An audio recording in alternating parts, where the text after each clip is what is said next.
Today, I am in St. Leo Cemetery here in Leominster, Massachusetts. Now, there are many reasons that I may be called to a graveyard or feel drawn to look for some sort of paranormal activity, but what about UFOs? As anomalous as this sounds, there was an event back in 1967 witnessed by one couple that describes just that. Upon entering the graveyard back in 1967, this couple was witness to what appeared to be some sort of large object hovering throughout what they considered to be a mist in the graveyard very low to the gravestones. We would see this today and call it a UFO given their description. But I'm always caught up in the whys. I understand paranormal activity being present in a place where bodies are laid to rest, but what interest would extraterrestrials or the inhabitants of a UFO have in a graveyard? Well, my friends, today, that's exactly what we're here to explore, and of course, put forth whatever theories we can in way of why this happened and if it would ever happen again in this location.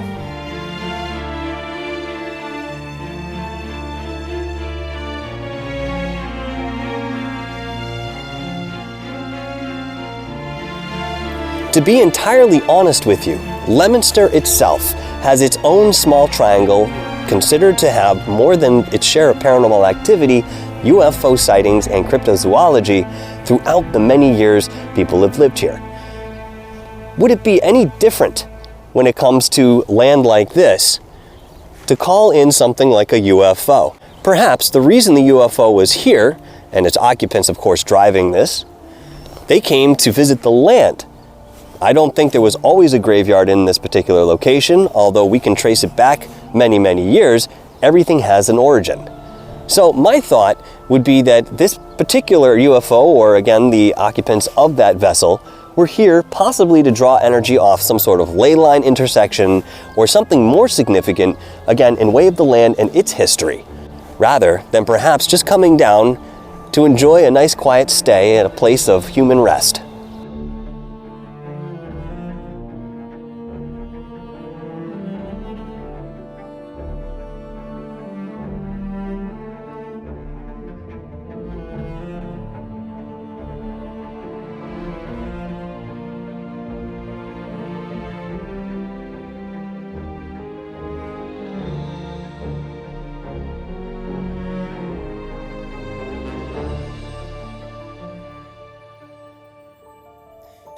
I have been told and have read in many articles and documentations and anecdotal stories that people have had paranormal activity occur with them here.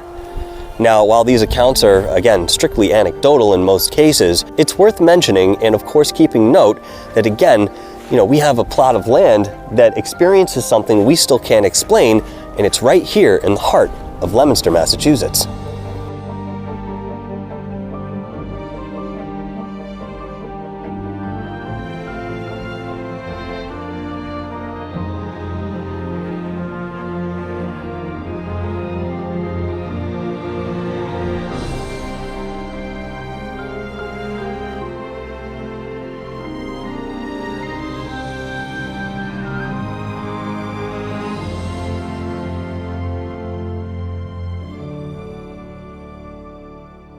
I'm now in an area known as the Leominster State Forest, more affectionately coined MonsterLand. The reason for this is back in the 50s, there were many sightings of cryptids, especially Bigfoot, within this forest. Even recently, we've still had reports of activity, and I know quite a few intrepid explorers who traverse these woods looking for cryptids to this day.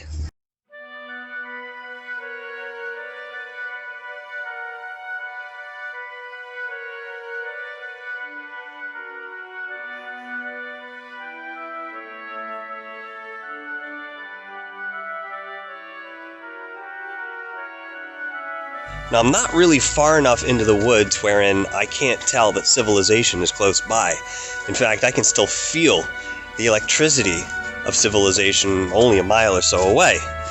When I'm in these woods, I'm feeling very peaceful, which is a common experience when walking, especially alone in these kind of woods. But at the same time, I'm keeping my feelers out to see if anything picks up in way of a different type of atmosphere or pocket of energy I may walk through.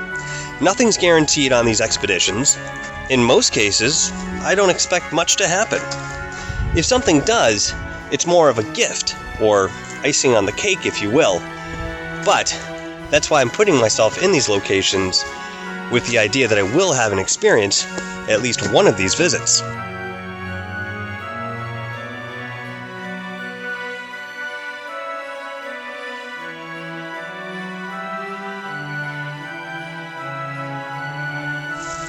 Oftentimes we assume,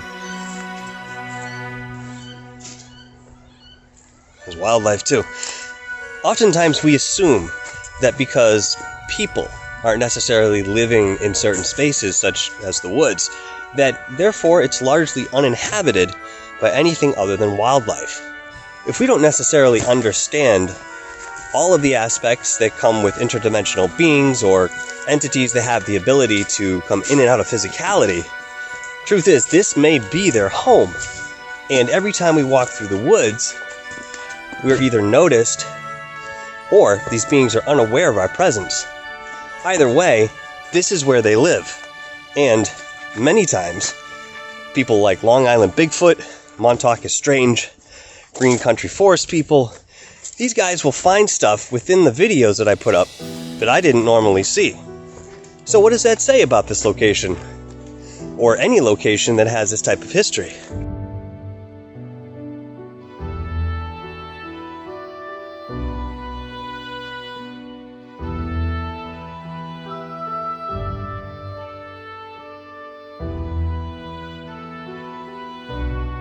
Alright, well, I'm a bit further in to the woods now, maybe a mile or so. I have to tell you that this is not like any other set of woods where I felt activity. I don't feel anything immediately. Now, this initial analysis does not necessarily mean that things aren't here, or that you can't come here and experience something yourself, of course, given the lengthy history of this plot. But, for the moment, maybe my energy is cooperating with what's here. Maybe I'm just not being acknowledged, but I will point out that this is starkly different than some of the other places that I've set foot in and claimed to have felt a presence.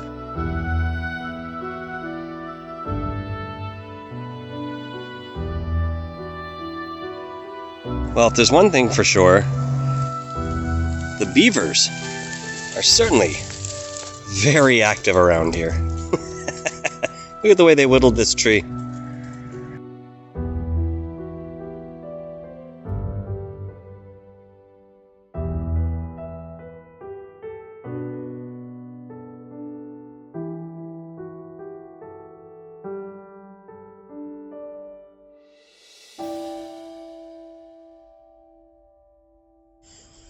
Alright, so just for good measure, I went off the beaten path of what I had planned to do today, having accomplished the 2 locations I had set out to do.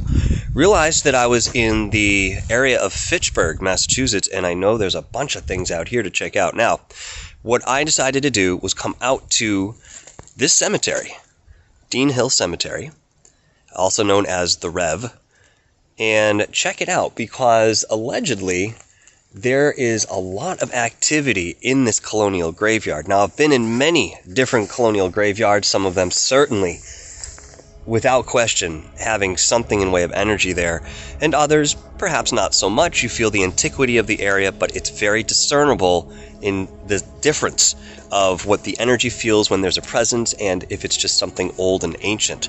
So I haven't entered the graveyard yet. I'm going to walk in now, and I'll tell you a little bit about what has been experienced here. Now, first and foremost, people have seen apparitions walking around this graveyard. As I first get in here, I notice how small it actually is. And I'm not feeling anything immediately. I feel like I'm walking into something, but it's not strong. People have said that there have been screams heard out in the woods here.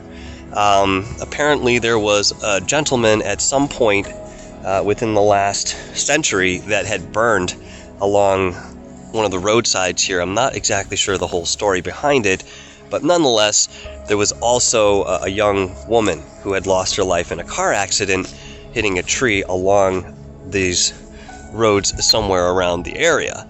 Now, again, The stories themselves are a little nebulous. We don't really have anything in way of that history particularly to go on.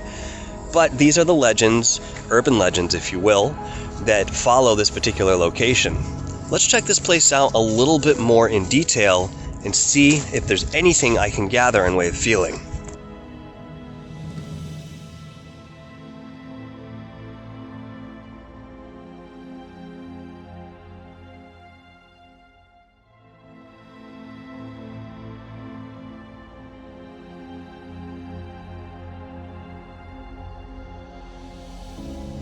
This is pretty curious. I see this a lot when it comes to some of these older graveyards wherein they have such a history that the trees grow right up from the ground and through the graves themselves, sometimes hampering or destroying the headstone altogether.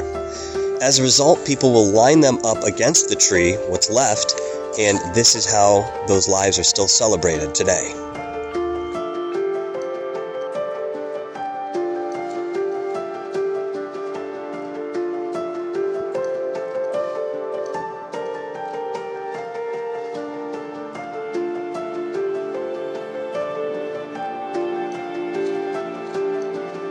Some people claim that the apparitions in this graveyard may be some of the Revolutionary War soldiers that are buried here.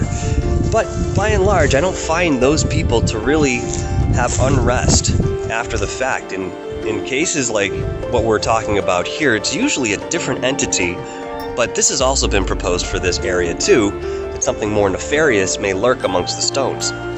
This is the only headstone in the graveyard that is from modern times.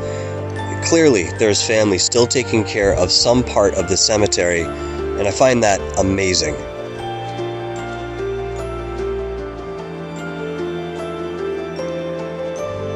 It appears that at one time, this graveyard was much larger than it perhaps is today, with the graves dissolving and of course the headstones following the same suit. There were obviously a lot of young growth trees that were here cut down at one point. I'd say probably within the last 20 years would be an accurate estimate, I believe. But if I were to be a betting man, I would tell you that there are probably bodies buried right where I'm standing too. I mean, Jesus, even the ground is a bit soft, as you would expect, but I don't see any headstones, and this is off to the west side of the cemetery. The majority of what's left is right here on the eastern side and central side as soon as you walk in. Very curious to see all this land not utilized, and I have to assume that it's because it was utilized, overgrown, and now we're back in a transition period with this part of the plots. Alright, I'm certainly not getting anything definitive in way of a different atmosphere or environment or pressure within the environment. Sometimes that happens too. I'd love to bring a barometer out here one of these days just for the hell of it, to see what happens when I feel something like that. But again, this doesn't necessarily mean that the rumors aren't true, that something does lurk here or some things do still exist in this space. Honestly, I'm kind of happy I didn't run into anything this expedition, because sometimes it can be very draining to do this. Even if you're protected, you still get the wind knocked out of you in certain circumstances. So, today was a little bit different. I have to tell you, coming in, I felt that little bit of electricity, but it wasn't enough to stop me and make a comment on it other than what I've said.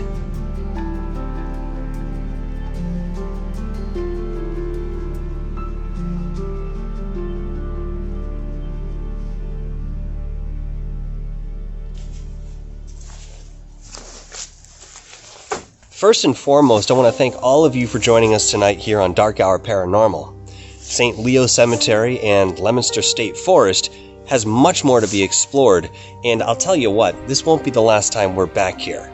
I would like to come out to MonsterLand with some of the people who had mentioned that they have access to some of the more active sites and can perhaps point out where those are. Maybe I'm just in the wrong area. I know that there was a stretch of land that has been developed. Back in the 70s, this was most commonly known for its activity in the moniker MonsterLand. And as I mentioned, unfortunately, it's been developed. So I don't know what that means. A lot of times people tell me that the cryptids are still there, or they move into these urban type settings wherein they camouflage and cloak themselves in such a fashion. Eventually, we'll come to some sort of conclusion. Hopefully, not as loose as we've sat in the world of conjecture, but something more solid that we can wrap our hands around. In the meantime, I have to tell you, I'm having a fantastic time discovering, just being on the journey, not necessarily using that insight of a goal to really push me forward and propel me on these expeditions. I enjoy the curiosity, the questioning, and the different angles that we all like to attack these subjects with. And don't forget, on April 5th, third phase of Moon is dropping Above Top Secret. And I guarantee you guys are going to absolutely love this movie as much as I did. And it's worth countless watches because of how much information is imbued in such a fantastic presentation. Don't waste any time. Pre-order the movie today. You'll be front row seat to watch Above Top Secret. Check it out, guys, on all streaming networks across the board. Thank you once again for joining us tonight on Dark Hour Paranormal, and we'll be back tomorrow with yet another location of curiosity and intrigue. Until then, ciao.